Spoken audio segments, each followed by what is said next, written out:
Kalau lu mau berubah, lu jangan mulai dengan berubah, tapi lu mulai dengan introspeksi. Tapi gimana caranya introspeksi? Introspeksi itu begini. Introspeksi itu bukan cuma ngerasa, iya ya gue goblok ya, gue berubah ya. Enggak. Introspeksi itu gini. Lu catet, bener-bener catet. Entah itu di buku atau di handphone, catet. Wajib catet. Catet apa sih?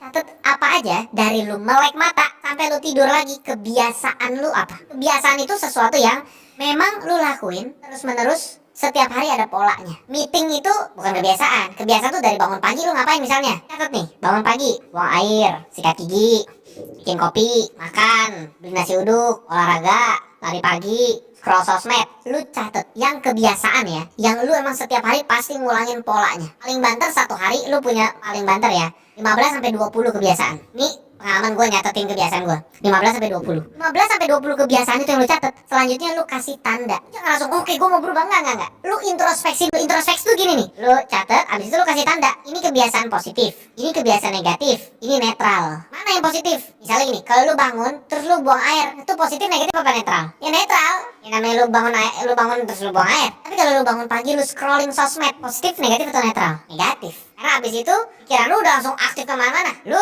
bangun pagi punya kebiasaan lari pagi, atau lu doa, atau baca kitab suci, baca buku, positif. Jadi lu bayang ini positif, ini negatif, netral, ini netral, ini netral. Sikat gigi pagi, positif atau negatif atau netral? Positif. Lu catat aja. Ya lu catat lah ya. Ini bukan tentang bener salah, lu bikin dulu aja. Habis lu catetin, jangan lu ubah langsung semuanya. Lu kan udah nemu nih negatifnya, ternyata ada 7 bang. 1, gue bangun pagi scroll sosmed. 2, gue kadang-kadang perut kosong, gue suka nggak sarapan tapi langsung minum Coca-Cola misalnya gitu.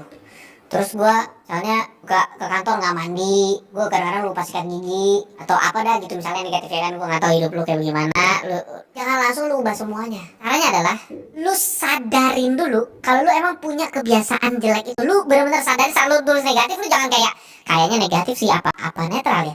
Enggak, kalau lu negatif lu tulis ini negatif. Rubah itu awalnya gitu doang. Cuma lu sadar dulu, oke, gue udah sadar ini negatif, ini positif, ini netral. Lu jangan rubah dulu. Nanti dulu. Ngomongin berubah nanti dulu. Introspeksi begitu dulu. Nah, selanjutnya lu mikir ini. Jangan pernah lu pikir hidup ada 70 tahun, Bang. Enggak. Hidup cuma 1 hari. Hidup manusia, umur manusia tidak 70 tahun. Hidup manusia cuma 1 hari. Tapi 1 hari ini lu ulang selama 70 tahun. Lu cuma punya bangun pagi sampai tidur lagi, lu cuma punya 1 hari. Tapi lu ulangin terus. Ibarat kata remedial, perbaikan, revisi sampai jadi lebih baik harusnya. Lu cuma punya 1 hari. Lu nggak punya 70 tahun, lu cuma punya 1 hari. Kalau malam ini udah selesai, lu besok ulang lagi dari awal, dari pagi. Lu punya 1 hari. Tapi kesempatan untuk lu rubah jadi lebih baik selama 70 tahun ke depan mungkin. Gua tambahin lagi, lu mungkin bahkan gak punya 1 hari. Lu cuma punya 8 jam. Kenapa begitu? Karena 1 hari yang lu punya mana ada 24 jam kan? 24 jam itu 8 jam dikali 3. 8 jam kali 3 itu 24 jam. 8 jam yang pertama lu pakai buat apa? Tidur. 8 jam yang kedua lu pakai buat apa? Kerja atau belajar. Bener-bener lu hidup yang lu bisa milih sendiri, yang lu bisa ngapain kan 8 jam yang sisanya kan. Cuma 8 jam sisanya itu pun harus kepake makan dan mandi dan sikat gigi. Di 8 jam terakhir itulah yang lu bisa pakai. Lu mau scroll sosmed, lu mau baca buku, lu mau olahraga pagi, lu mau apapun, lu mau baca kitab suci. Ya cuma di 8 jam yang terakhir itu. Jadi berarti lu sebenarnya cuma punya 8 jam. Lu mau pakai apa 8 jam itu? Nah, di sini baru masuk. 8 jam itu lu mau incer satu habit negatif, nggak boleh 2. Ingat, tidak boleh. Lu incer 1 dong habit negatif lu. Misalnya habit negatifnya apa? Oh, habit negatifnya gue mau ngurangin gula. Jadi gue tiap pagi ngopi. Tapi gue mau mulai kopinya gue gak pakai gula. Atau kopinya ya gue kurangin deh gulanya. Lu coba 1 itu dulu. Ingat kan, berubah kan jangan langsung drastis. Kopinya lu kurangin gulanya. Kurangin, misalnya biasanya 4 sendok, lu kurangin jadi 3 sendok. Lu kurangin jadi 3 sendok. Lu kayak begitu, mah kapan gue jadi lebih baiknya? Masa biasa negatif gue ada 7, gue kurangin 1 dulu, 1 juga kurangin dari 4 sendok jadi 3 sendok. Kapan berubahnya pak? Nggak, itu tuh pengen sekali berubah sampai mati kita bawa perubahan itu. Jadi gak usah buru-buru. Biar apa sih? Kenapa sih orang buru-buru? Biar apa sih buru-buru? Gak usah buru-buru berubah, pelan-pelan aja. Tapi sekali lu berubah, lu gak akan pernah balik lagi. Misalnya lu punya kebiasaan negatif, tidak pernah sikat gigi. Misalnya ini contoh. Banyak orang nggak suka sikat gigi. Misalnya lu punya kebiasaan itu, lu mulai mau berubah nih sikat gigi. Ya udah, kalau sikat gigi gue juga bingung gimana cara transisi sikat gigi antara sikat atau nggak sikat kan nggak mungkin setengah sikat kan.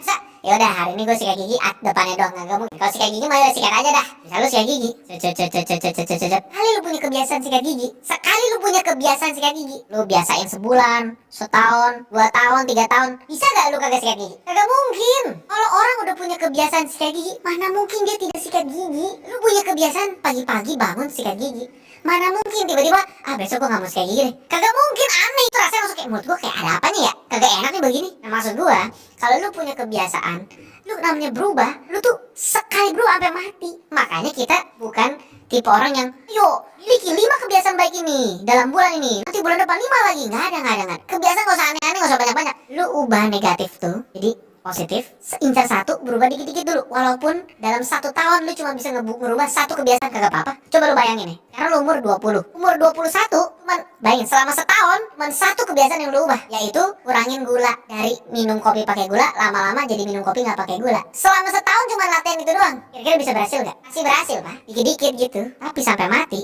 lu ngurangin gula tuh di kopi. Umur lu 22, lu biasain bangun pagi. Yang tadi udah kita jelasin, lu biasanya bangun jam 11 siang. Selama sebulan lu kurangin jadi 10.30. Bulan depan lu kurangin jadi 10. Bulan depan lu kurangin jadi 9.30. Setiap bulan kurangin 30 menit doang. Kalau lu gak punya kebiasaan baca kitab suci, lu latihan deh sehari baca 1 ayat doang. Masa kagak bisa 1 hari 1 ayat Quran, 1 ayat kitab atau apapun dah, 1 hari 1 doang. Atau lu gak bisa, lu mulai belajar baca sehari cuman, kalau lu gak bisa 15 menit, masa lu gak bisa baca 5 menit? Masa lu gak bisa baca 1 menit? Aneh aja lu, gak mungkin orang manusia gak bisa baca 1 menit mah.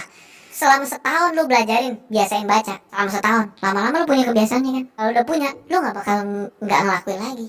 Tapi cuma dalam 5 tahun lu punya 5 kebiasaan, itu kesannya lambat. Tapi kalau lu punya, lu umur 25, lu udah jadi orang yang bisa kontrol gula dalam makanan dan minuman lu. Lu punya kebiasaan baca, lu punya kebiasaan bangun pagi, lu punya kebiasaan positif yang lainnya banyak. Kebiasaan olahraga. Kalau lu nanya, bang, gue sekarang yang menjadi lebih baik, kebiasaan 1 kebiasaan doang bang gue pengen ubah. Apa kebiasaan pertama yang harus gue ubah? Menurut gue pribadi, mulai belajar baca kitab suci ataupun baca buku biasa. Pokoknya mulai belajar biasain baca. Biasa ini selama setahun aja. Setahun lu cuman incer 1 kebiasaan ini doang. Lu mulai dah, sekali baca lu cuman baca 1 halaman. Kan ringkasan itu kan 15 menit selesai baca. 15 menit itu biasanya ada 12 halaman, 10 halaman. Lu baca 1 halaman, satu subbab doang gitu kan. Satu buku biasanya ada 7 subbab, 8 subbab gitu. Lu baca aja 1 subbab gitu, atau pokoknya 1 bagian kecil yang lu baca cuma 5 menit gitu. 1 hari lu cuma baca 5 menit. Itu benar-benar sedikit sekali. Kalau kitab suci itu cuma 1 perikop gitu loh. Sedikit banget, yang lu baca 2 menit selesai. Lu pasti bisa. Lu konsistenin selama seminggu, 2 minggu, 3 minggu, lanjut. Nanti nambah dikit-dikit, nambahnya dikit-dikit. Tadi 1 perikop jadi 2 perikop. Yang tadi 1 halaman jadi 2 halaman. Lalu lakuin itu seminggu, 2 minggu, 3 minggu. Ini saat lu termotivasi, stop. Jangan langsung tiba-tiba baca 1 buku, nggak usah. Lu saat lu termotivasi, tetap baca. Cuma 1 perikop, ya 1 perikop. 1 halaman, 1 halaman. Lu mau berhenti ngerokok, ya udah. Lu biasanya 2 pak, ya udah lu kurangin dulu deh tuh. Jadi 2 pak misalnya ada berapa? 48 batang misalnya. Ya udah lu kurangin jadi 45 batang gitu. Saat lu gue excited, tapi batang masih 3, habisin, sedot sampai habis. Tapi 45 aja. Bulan depan kurangin jadi 42. Begitu terus selama 1 tahun, lama-lama kebentuk. Tapi kalau gua akan fokus ke biasain baca. Karena baca bukan cuma nambah ilmu. Baca itu latih lu punya fokus. Saat lu baca buku, kalau gua saranin baca buku pas pagi-pagi. Kenapa pagi-pagi, Bang? 1, otak lu masih seger banget. 2, lu bangun pagi, otak tuh, lu tahu orang bilang masih ngumpulin nyawa. Lu bangun pagi tuh, otak lu tuh kayak masih fleksibel, kayak plastik gitu, gampang dibentuk gitu. Kayak lembek. Lu masukin buku, lu masukin kitab suci, itu otak lu ya langsung kayak dibentuk gitu sama ilmu, bentuk seharian. Otak lu kuat ngadepin banyak hal. Lu bangun pagi nih masih kayak aduh ngawang-ngawang gitu, aduh gimana, lu baca. Tapi emang fokus bang, lu coba dulu deh. Kalau lu baru bangun seger, lu baca, masuk tuh ke kepala lu. Baca dikit-dikit aja, gak usah banyak-banyak. Lu kebentuk otaknya seharian. Lu punya energi mental gitu buat hadapin hari. Tapi ini balik lagi, ini pengalaman subjektif gue. Bisa jadi untuk konteks lu berbeda, bisa jadi lu udah punya kebiasaan baca, lu cuma mau yang lain, silakan.